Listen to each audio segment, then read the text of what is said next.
Dammi il via.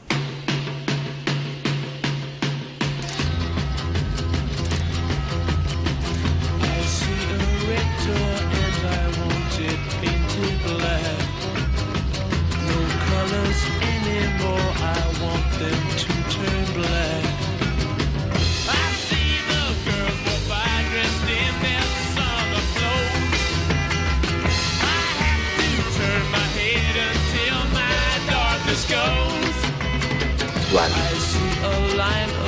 Uno spot che usiamo proprio sull'inizio, sul sito, ed è semplicemente di dire sguardi, usare la parola sguardi, ognuno alla sua maniera. Di qui il titolo Sguardi, per cui dal 9 all'11 giugno Venezia, Mestre, la nostra articolata realtà, apre tutti gli spazi teatrali, apre i luoghi che possono configurarsi come teatrali per mostrare il meglio del teatro veneto contemporaneo. Quando ti senti pronta?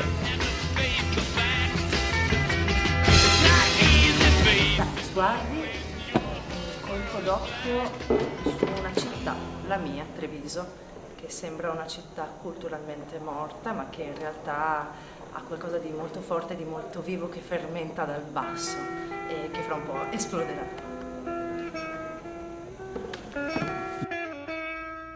E devo dire che chi lavora in questo settore effettivamente il coraggio, la passione e l'entusiasmo ce l'ha sempre, perché questo è un settore che senza queste caratteristiche non andrebbe assolutamente avanti, in quanto è questo che muove tutti gli operatori del settore.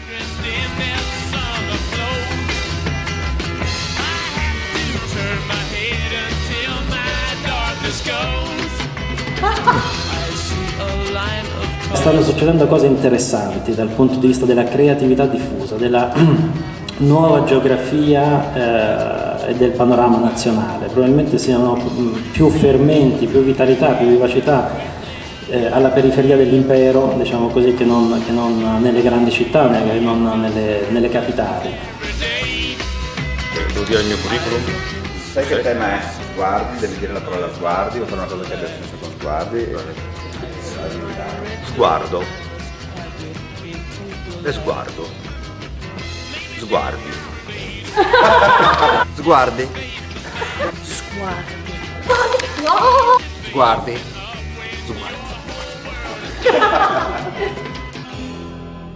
Il mio Admeto fa il dentista, Ercole fa lo psicanalista e sono sguardi notturni in quanto il protagonista non fa altro che sognare che la moglie gli muore. Non so se sia un timore o una speranza. Io credo che sguardi per me sono innanzitutto gli sguardi dei bambini. Non è assolutamente uno spettacolo per bambini, è vietato ai minori di 15 anni. Però penso che lo sguardo faccia la differenza.